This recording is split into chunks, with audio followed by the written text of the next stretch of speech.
아가서 2장 14절부터 17절까지 말씀 제가 읽겠습니다. 바위 틈 낭떠러지 은밀한 곳에 있는 나의 비둘기야, 내가 내 얼굴을 보게 하라. 내 소리를 듣게 하라. 내 소리는 부드럽고 내 얼굴은 아름답구나. 우리를 위하여 여우 곧 포도원을 허는 작은 여우를 잡으라. 우리의 포도원에 꽃이 피었습니다. 내 사랑하는 자는 내게 속하였고 나는 그에게 속하였도다. 그가 백합화 가운데에서 양떼를 먹이는구나. 내 사랑하는 자야, 날이 저물고 그림자가 사라지기 전에 돌아와서 베데르산의 노루와 어린 사슴 같을지라. 아멘. 작은 여우를 잡으라. 작은 여우를 잡으라는 제목으로 하나님 말씀 전하겠습니다. 본문 14절에 이 남자가 하는 얘기예요. 솔로몬 왕이 술람미 여인을 향해서 하는 이야기입니다. 바위 틈 낭떠러지 은밀한 곳에 있는 나의 비둘기야, 내가 내 얼굴을 보게 하라. 내 소리를 듣게 하라. 내 소리는 부드럽고 내 얼굴은 아름답구나. 사랑하면 보고 싶고 듣고 싶지요. 솔로몬 왕은 술람미 여인이 보고 싶고 그녀의 목소리가 듣고 싶습니다. 그런데 부끄러운 것인지 은밀하게 숨어 있어요. 바위 틈 낭떠러지 은밀한 곳에요. 근데 솔로몬은 그녀를 그냥 그곳에 있게 두지 않습니다. 불러냅니다. 하나님도 마찬가지입니다. 우리를 사랑하시기 때문에 우리를 끊임없이 불러내십니다. 물론 골방 기도가 중요하죠. 하나님과 나와의 독대, 은밀한 가운데 깊은 교제와 기도가 중요합니다. 하지만 하나님은 우리가 그 골방에만 있기를 원하지는 않으세요. 그곳에서 외롭게 있는 것이 아니라 나와서 공동체 가운데 기쁨을 누리기를 원하십니다. 함께 찬양하고 함께 기도하고 하나님의 말씀을 듣는 것을 하나님은 기뻐하십니다. 그래서 끊임없이 우리를 초대하십니다. 하나님은 우리를 보고 싶어 하시고 우리를 듣고 싶어 하십니다. 우리 또한 마찬가지입니다. 하나님이 보고 싶고 하나님이 듣고 싶습니다. 하나님에 대한 갈망이 우리 안에 있습니다. 끊임없이 주님을 부르는 것이죠. 솔로몬은 이 여인을 나의 비둘기야라고 부릅니다. 비둘기는 순결과 평화의 상징이죠. 비둘기는 짝을 지으면 딱 한 짝과만 평생을 지냅니다. 짝을 바꾸지 않습니다. 그래서 정결과 신실함의 상징이기도 합니다. 우리 그리스도인은 그리스도만 사랑합니다. 그리스도와 견줄 수 있는 다른 어떤 존재가 있습니까? 그리스도는 모든 것에 모든 것이 됩니다. 그렇기 때문에 우리는 주님께만 우리의 삶을 헌신합니다. 주님만 사랑하는 사람은 다른 데 마음을 주지 않습니다. 다른 곳에서 즐거움을 찾지도 않습니다. 그리스도 안에 모든 좋은 즐거움이 다 있기 때문입니다. 또한 비둘기는 온유의 상징입니다. 근데 요즘 공원에 가면 비둘기 밥 주지 말라고 그래요. 요즘은 좀 그 비둘기에 대한 이미지가 좀 다르긴 한데 성경에서 비둘기는 온유의 상징입니다. 성도의 삶도 근본적으로 온유와 겸손한 성품을 점점 더 닮아가게 됩니다. 그것이 예수님의 성품이기 때문이죠. 폭력적이고 난폭하다, 그건 예수님의 모습이 아닙니다. 예수님의 제자들이 악에게 지지 말고 선으로 악을 이기기를 원합니다. 세상이 악하죠. 여러분의 삶의 현장이 악한 사람들, 악한 문화와 부딪혀야 되고 그 속에서 이겨야 되잖아요. 경쟁해야 되지 않습니까? 그럼에도 불구하고 우리 주님께서는 악을 악으로 갚지 말라고 하십니다. 악한 방법으로 이기지 말라고 하세요. 악에게 지지 말고 선으로 악을 이기라 라고 말씀하십니다. 저는 교회에만 있으니까 이런 말 하기가 조금 수월할지 모르겠습니다. 근데 여러분은 믿지 않는 사람들을 삶의 현장에서 많이 만나고 부딪혀야 하는데 굉장히 힘드시죠. 저도 제가 직장 생활할 때 보면 선으로 악을 이긴다는 게 참 어렵더라고요. 저한테 화를 내는 사람들, 그 이유 없이 나를 괴롭히는 사람들 있더라고요. 그럼 이제 저도 모르게 막 소리가 나가고 그러고 나서 또 회개하고 이런 일들이 직장과 우리 일터에서 반복되잖아요. 근데 끊임없이 하나님 우리에게 싸우라고 말씀하십니다. 자기와의 싸움이죠. 예수님은 온유하고 겸손하십니다. 예수님의 승리의 방법은 악한 방법이 아닙니다. 십자가가 그렇습니다. 볼 때는 나약해 보입니다. 하지만 십자가 뒤에는 부활이 있죠. 약함 뒤에는 하나님의 능력이 나타납니다. 약함은 결함이 아닙니다. 하나님의 능력은 약한 데서 완전해집니다. 그래서 능력이 우리에게 있지 않고 하나님께 있다는 것을 믿는 것, 이것이 신앙입니다. 내게 능력 주시는 자 안에서 내가 모든 것을 할 수 있느니라. 그러므로 나의 약한 모습 그대로 나아가면서 하나님의 능력이 내 삶에 이루어지기를 간구하는 것, 이것이 바로 우리가 나아갈 길입니다. 솔로몬은 여인에게 너의 소리는 부드럽고 너의 얼굴은 아름답구나 라고 사랑의 고백을 합니다. 하나님이 우리를 향해서 그렇게 말씀하십니다. 너의 소리는 부드럽고 너의 얼굴은 아름답구나. 성도는 하나님의 사랑을 받는 존재입니다. 끊임없이 하나님 우리에게 말씀하세요. 내가 너를 지명하여 불렀나니 너는 내 것이라. 너는 내 눈에 보배롭고 존귀하다. 이게 예수님의 고백이에요. 하나님은 이사야 43장에 이렇게 말씀하십니다. 내가 보기에 네가 보배롭고 존귀하다라는 겁니다. 세상 사람들은 그렇게 안 볼 수도 있어요. 주변에 있는 사람들은 나를 그렇게 안 볼 수도 있어요. 하지만 하나님의 눈에는 내가 그렇게 보입니다. 누가 뭐라고 할 거예요? 하나님이 나를 그렇게 보신다는데 우리의 기준은 세상이 아닙니다. 이사야 43장 1절에서 4절에 기록되어 있는 하나님의 기준, 하나님의 시선이 우리의 기준입니다. 너는 내가 볼 때 보배롭고 존귀하다. 내가 너를 사랑한다 라고 주님이 말씀하세요. 이 말씀이 믿어지십니까? 나는 하나님의 사랑받는 존재입니다. 사랑받는다는 확신이 있으면 자존감이 살아납니다. 이 하나님의 사랑을 마음껏 받고 누리시기 바랍니다. 사랑이라는 것은 누리는 것입니다. 아가서 2장 15절입니다. 여러분 읽으십니다. 시작. 우리를 위하여 여우 곧 포도원을 허는 작은 여우를 잡으라. 우리의 포도원에 꽃이 피었음이라. 이 시기는 포도원에 꽃이 피는 시기입니다. 이제 꽃이 지면 열매를 맺게 되죠. 포도원에서 가장 중요한 게 뭡니까? 농부가 왜 포도원을 그렇게 정성으로 가꾸는 거예요? 꽃 보려고요? 열매가 맺혀야 돼요. 제가 서울의 상도동에 살 때 저희 집에 작은 정원이 있었는데 거기에 청포도가 있었습니다. 아버지 어머니가 정성으로 가꾸신 청포도인데 아주 작은 알인데요. 너무 달고 맛있어요. 포도원에서 가장 중요한 건 열매가 풍성하게 맺히는 겁니다. 근데 작은 여우가 포도원에 몰래 들어옵니다. 그리고 순을 따먹어 버려요. 가지를 꺾습니다. 다 망쳐버리는 거죠. 그러면 열매를 볼 수가 없는 거예요. 하나님은 우리의 삶에도 풍성한 열매를 맺기를 원하십니다. 요한복음 10장 10절이죠.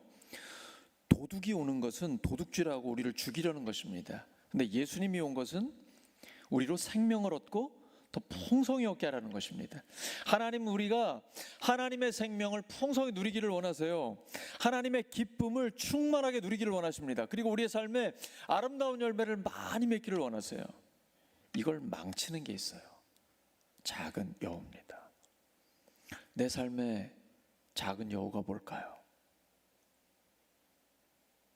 포도원은 내 마음이라고 생각하시면 됩니다. 이 포도원 정원이라고 생각하셔도 돼요. 밭이라고 생각하셔도 되죠. 정성껏 가꾸셔야 됩니다. 조금만 방심하면 잡초가 나옵니다. 잡초를 이길 수 있는 사람은 아무도 없습니다.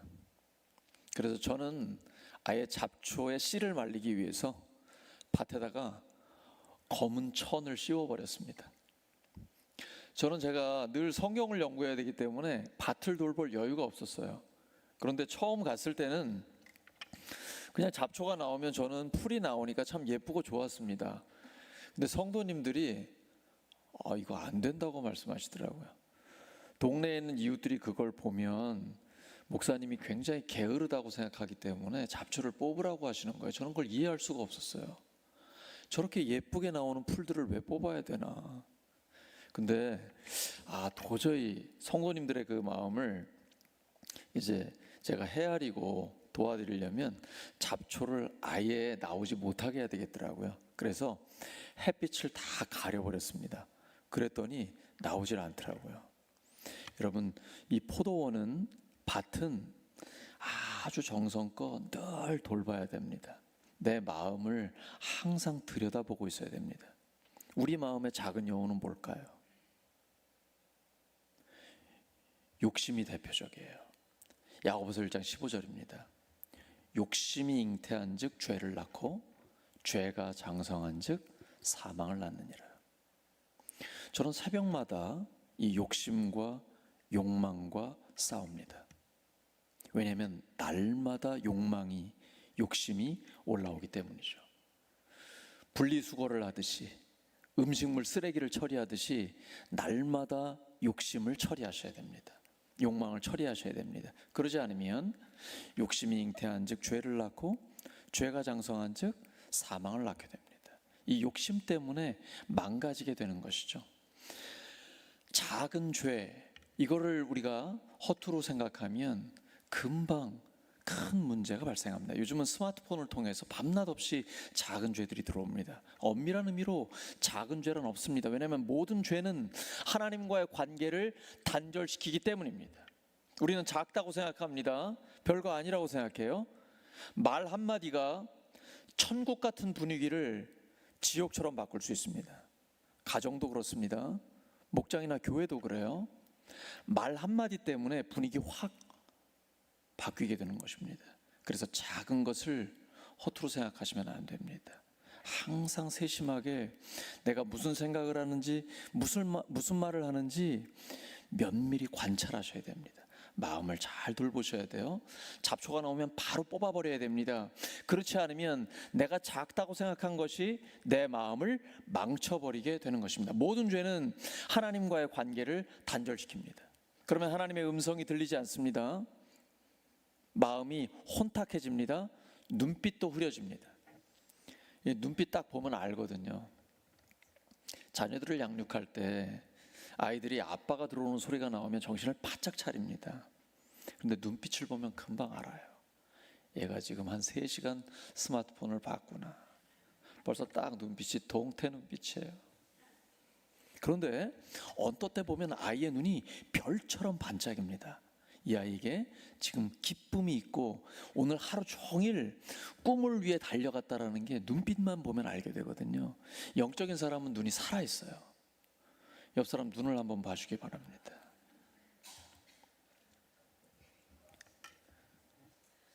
여러분, 하나님은 지금 우리에게 작은 여우를 잡으라고 하십니다. 작은 여우를 잡지 않으면 정성껏 봄부터 여름 내내 그 더위를 이기면서 가꾼 포도원을 다 망쳐버리게 됩니다. 우리가 최선을 다해 목장을, 우리의 가정을, 교회를 정성을 다해 최선을 다해 가꾸는데 그 작은 여우 한 마리 때문에 완전히 망쳐버리게 돼요. 교만이 대표적입니다. 방심 조금 하면 스멀스멀 올라옵니다. 이거 꽉 눌러버려야 됩니다. 부부관계도 마찬가지입니다. 하루아침에 남남이 되는 게 아니에요.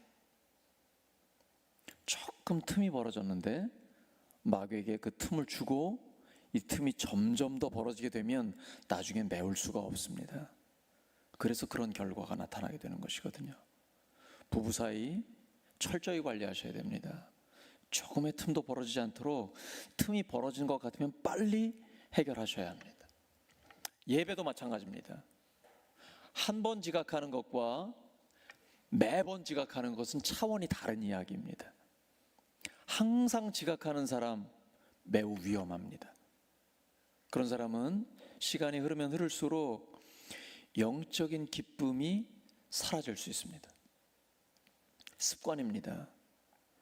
굉장히 위험한 거예요. 죄를 짓고도 회개하지 않고 순종을 미루는 습관 역시 마찬가지 결과를 가져옵니다. 마귀는 계속 미루게 합니다. 그 하나님의 뜻에 순종하지 않는, 순종을 미루는 습관, 저도 굉장히 조심하는데요. 그것 때문에 우리의 영혼이 점점 더 파괴됩니다. 믿음과 소망과 사랑이 식어집니다.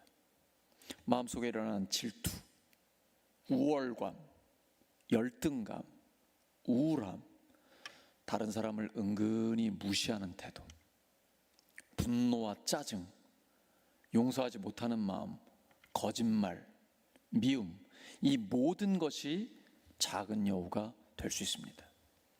여우는 작아 보이지만 파괴력은 대단합니다.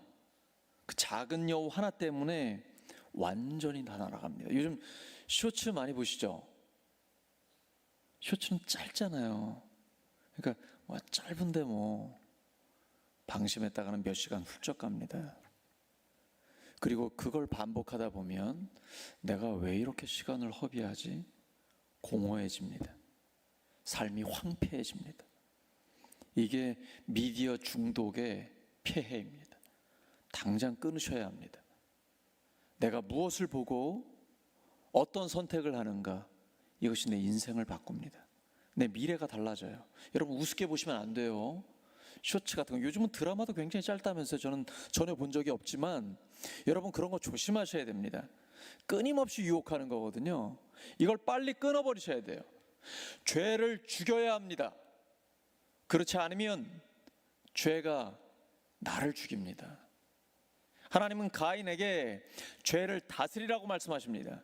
죄를 다스리지 못하면 그 죄가 나를 죽이는 거예요. 사랑하는 동생을 죽이고 말잖아요. 그리고 도망치잖아요. 죄를 반드시 다스려야 합니다. 작은 여우를 잡으시기 바랍니다. 그래야 우리에게 주신 하나님의 풍성한 열매를 맺을 수가 있는 것입니다. 아가서 2장 16절입니다. 여러분 읽으십니다. 시작. 내 사랑하는 자는 내게 속하였고 나는 그에게 속하였도다.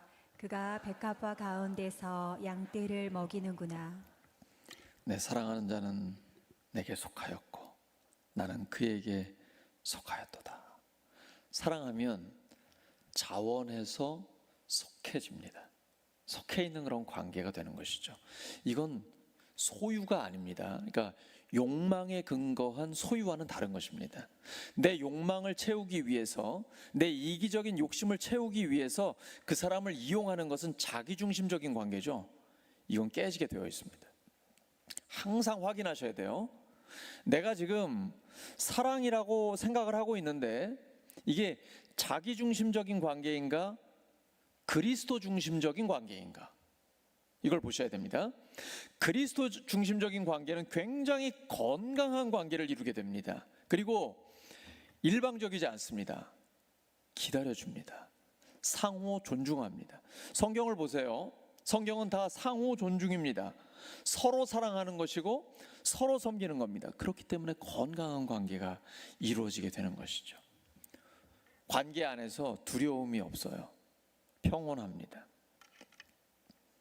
남편 여러분, 혹시 아내를 생각하면 긴장하시나요? 아내가 집에 오면 막 심장이 두근거리고 이러시나요? 아내 여러분, 남편이 들어올까 봐 두렵고 겁나진 않으십니까? 이런 분 없겠죠. 그런 관계는 문제가 심각한 관계입니다. 건강한 사랑의 관계는 참된 평온함이 있고 서로가 서로에게 보호받고 있다라는 확신이 있습니다. 그리고 세상에서 가장 강력한 지지자라는 확신이 있어요. 왜 남편은 남의 편이라는 말이 있잖아요. 그거는 진짜 낮은 수준의 사랑인 거거든요. 정말 내 남편, 내 아내가 나를 깊이 사랑한다는 확신이 있다면 나에게 가장 강력한 지지자라는 확신이 있어요. 이게 건강한 사랑의 관계거든요. 성경의 관계는 그렇습니다. 부부 관계는 수평적 관계입니다. 연인 관계도 마찬가지입니다. 한쪽에서 일방적으로 끌고 가거나 너무 지나치게 의존적인 거나 이것은 다 위험합니다. 서로 존중하면서 함께 가는 관계입니다. 그래서 합심하여 합력하여 하나가 되는 관계, 이것이 바로 건강한 사랑의 관계입니다. 하나님과 우리의 관계도 마찬가지입니다. 예수님은 우리를 친구라고 부르십니다. 요한복음 15장 14절과 15절입니다. 너희는 내가 명하는 대로 행하면 곧 나의 친구라. 이제부터는 너희를 종이라 하지 아니하리니 종은 주인이 하는 것을 알지 못함이라. 그냥 시키는 대로 하기만 하면 되거든요. 너희를 친구라 하였노니 내가 내 아버지께 들은 것을 다 너희에게 알게 하였습니다. 예수님은 우리를 친구로 여기십니다.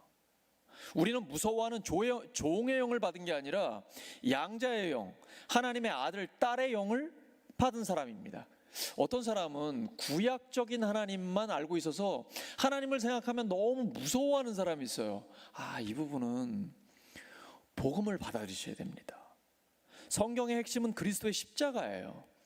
하나님이 사람이 되어 오셔서 우리를 사랑하셔서 생명을 내어주신 십자가입니다. 그리고 부활로 죄와 죽음의 문제를 완전히 해결하신 거예요. 그 예수님의 사랑을 받아들이는 것, 이것이 믿음입니다. 그래서 예수님이 우리의 친구가 되어주시는 거예요. 시편 4편 7절입니다. 주께서 내 마음에 두신 기쁨은 그들의 곡식과 새 포도주가 풍성할 때보다 더하니이다. 풍년이 일어나면 기쁨이 넘칩니다. 농촌은요, 해마다 풍년이 일어나면 모두 다 밝고 너무나 기뻐해요. 이런 기쁨보다 훨씬 더 기쁘다는 거예요. 주님이 우리 마음에 두신 기쁨은요. 요한복음 15장을 보시면 예수님이 우리에게 하나님의 말씀을 주신 이유는 예수님의 기쁨이 우리 안에 충만하기를 원하시는 거예요. 하나님은 기쁨이 충만한 분입니다. 마태복음 25장의 달란트 비유에서 5달란트 받은 자, 2달란트 받은 자가 5달란트를 남기고 2달란트를 남겼어요. 칭찬은 똑같죠. 잘하였도다 착하고 충성된 종아, 네가 작은 일에 충성했으니 내가 큰 일을 너에게 맡기겠다. 주인의 즐거움에 참여할 자다. 하나님께는 기쁨이 있습니다. 하나님은 기쁨이 충만한 분이에요. 하나님은 우리가 그 기쁨을 누리기를 원하십니다. 느헤미야 8장 10절에 기록되어 있죠. 여호와로 인하여 기뻐하는 것이 우리의 힘입니다. 하나님을 인하여 진정 기뻐하는 것, 이것이 우리에게 영혼의 기쁨이 되는 것입니다. 그리고 16절의 뒤에 보시면 그가 백합화 가운데서 양떼를 먹이십니다. 비록 작은 여우가 회방을 놓으려고 하지만 우리에게는 선한 목자 되신 하나님이 계십니다. 그러므로 걱정하실 필요 없습니다. 목자만 따라가면 됩니다. 여러분, 직장에서 또 고객들, 수많은 학생들, 심지어 저는 아들, 딸 둘밖에 없는데 어떤 때 보면은 아이가 왜 나를 편애하냐고 얘기할 때가 있어요. 아들, 딸 딱 둘밖에 없는데 이거 참 맞추기가 쉽지가 않아요. 여러분, 그러니 여러분은 수많은 고객들, 사장, 바이어들, 그 많은 사람들, 또 공무원들은 말이에요, 그 민원도 얼마나 많아요.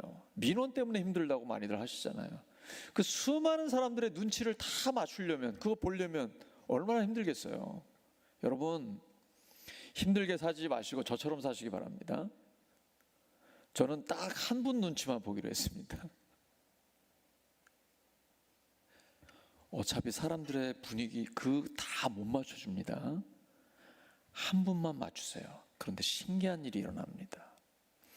한 분께만 맞추면 그 한 분의 은혜와 지혜가 나에게 충만해 주면서 사람들에게 맞출 수 있도록 하나님께서 도와주십니다.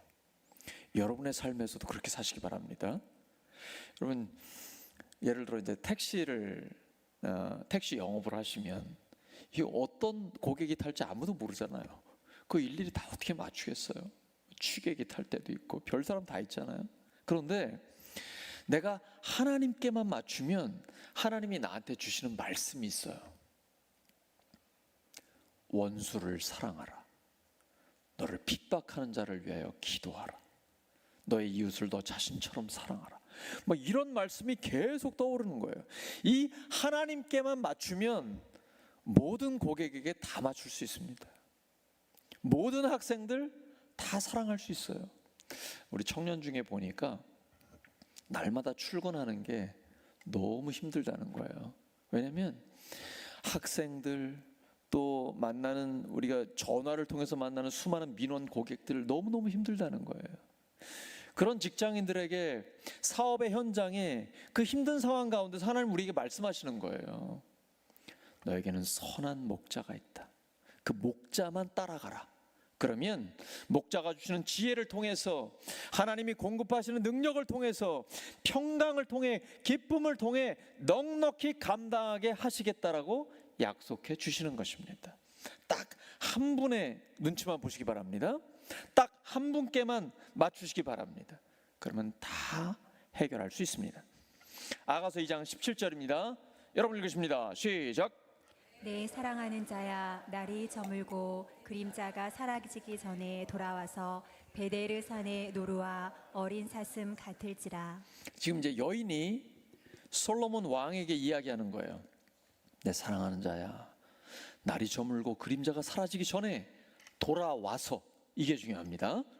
돌아오라는 거예요. 지금 떨어져 있거든요. 이 베데르 산이라고 할 때 베데르가 히브리어로 조각이라는 얘기예요. 부분이라는 뜻입니다. 나뉘어져 있다라는 거거든요. 지금 술람 여인과 솔로몬을 나누고 있는, 갈라놓은 이 베데르 산에 노루와 어린 사슴 같을지라라는 거예요. 빨리 돌아와 달라는 겁니다. 기다림이에요. 재회의 기쁨을 고대하고 있는 것입니다. 사랑하면 기다립니다. 진짜 사랑하면 조급해하지 않습니다. 물론 조급하죠. 인간적인 조급함이 있죠. 근데 사랑하면 기다리게 됩니다.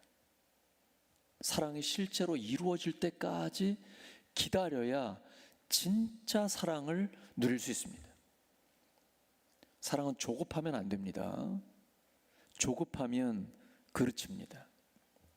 아직 우리 결혼 안 한 청년도 있는데, 사랑은 기다려야 진짜 사랑을 만날 수가 있습니다. 하나님과의 관계도 마찬가지입니다. 솔직히 저는 새벽마다 하나님 속히 이루어 주시옵소서, 빨리 이루어 주시옵소서 간절히 기도합니다. 하지만 기다립니다. 내 뜻대로 마시고 아버지 뜻대로 되기를 원합니다.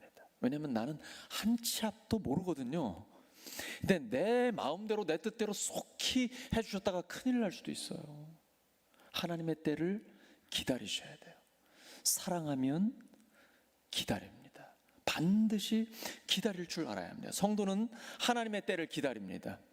성도는 기본적으로 예수님의 재림을 기다리는 사람입니다. 우리는 이미 구원 받았습니다. 하지만 아직 구원이 완성되지 않았습니다. 그러므로 하나님의 때를 인내하며 기다려야 합니다. 성도는 다시 오실 예수님을 기다리는 것입니다. 가장 좋은 것은 아직 우리에게 오지 않았습니다. 지금까지도 굉장히 좋고 지금도 우리가 하나님의 은혜 때문에 너무 행복하지만 아직 가장 좋은 것은 오지 않았습니다. 그러므로 인내하며 기다리는 것입니다. 세상 사람들은 눈에 보이는 세상이 전부라고 생각합니다.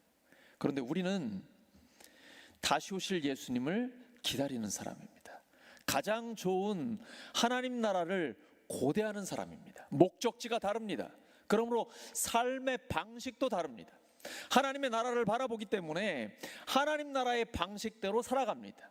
그러니 세상 사람들과는 구별될 수밖에 없는 것이죠. 주님은 우리에게 늘 깨어있는 신부처럼 기름을 준비하고 기다리라고 말씀하십니다. 마치 신랑이 신부를 기다리고 신부가 신랑을 기다리는 것처럼요. 저는 결혼식을 기다리는 그날을 여전히 기억하고 있습니다. 새벽에 밤에도 잠이 안 오고 새벽에도 잠이 잘 안 와서 아주 일찍 일어나서 목욕탕에 갔던 기억을 지금도 하고 있거든요. 오늘 이 마지막 말씀 17절은 마치 신랑이 신부를 기다리고 신부가 신랑을 기다리는 것과 같습니다. 결혼식에 서로를 기쁨으로 마주할 것 같은 바로 그날을 기다리는 거예요. 여러분, 우리가 결혼식에 가면 신랑 신부가 마주 보잖아요. 그냥 입을 다물질 못하잖아요. 너무 좋아가지고. 그날을 기다리는 그 느낌이에요. 우리 성도는 주님 만날 그날을 기다리는 거예요. 지금도 하나님과 깊이 교제하고 있지만 더 깊이 친밀하게 완전한 하나님과의 사랑의 관계, 그것이 영원히 지속될 것을 기다리는 고대하는 그 마음, 그것이 바로 성도가 기다리는 기대입니다. 이게 바로 여기에 나타나요. 고린도후서 3장 18절입니다. 시작. 우리는 모두 너울을 벗어버리고 주님의 영광을 바라봅니다. 이렇게 해서 우리는 주님과 같은 모습으로 변화하여 점점 더 큰 영광에 이르게 됩니다. 이것은 영이신 주님께서 하시는 일입니다. 우리는 모두 너울을 벗어버리고, 모세가 너울을 쓰고 있었잖아요.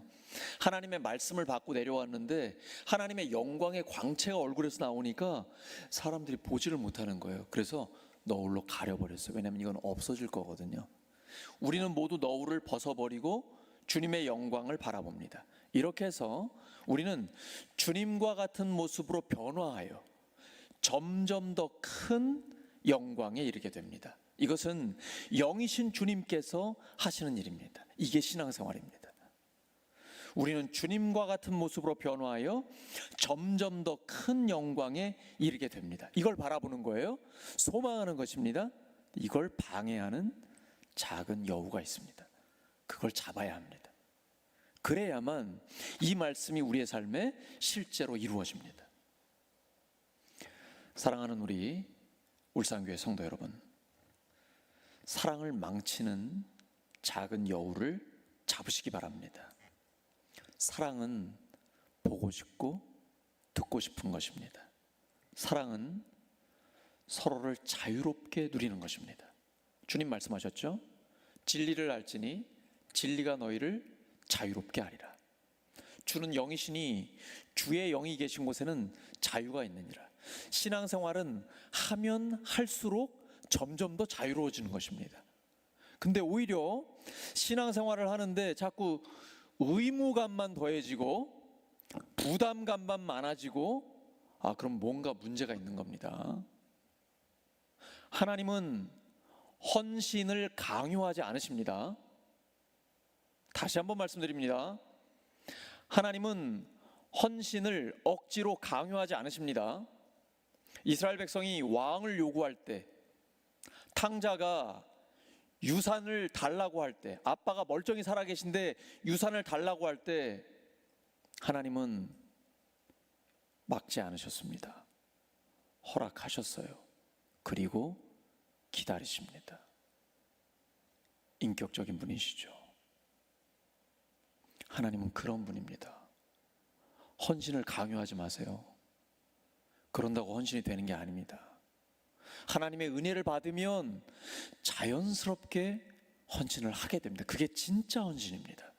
자발적으로, 기쁨으로, 사랑하기 때문에, 감사하기 때문에 나아가는 것이죠. 만약에 여러분이 의무감만 있고 부담만 더해지고 무겁고 짜증스럽고 그러면 위험 신호입니다. 뭔가 문제가 있는 거예요. 빨리 원인을 찾으셔야 합니다. 작은 여우가 있는 거예요. 그거 잡으셔야 합니다. 그리고 회복하셔야 돼요.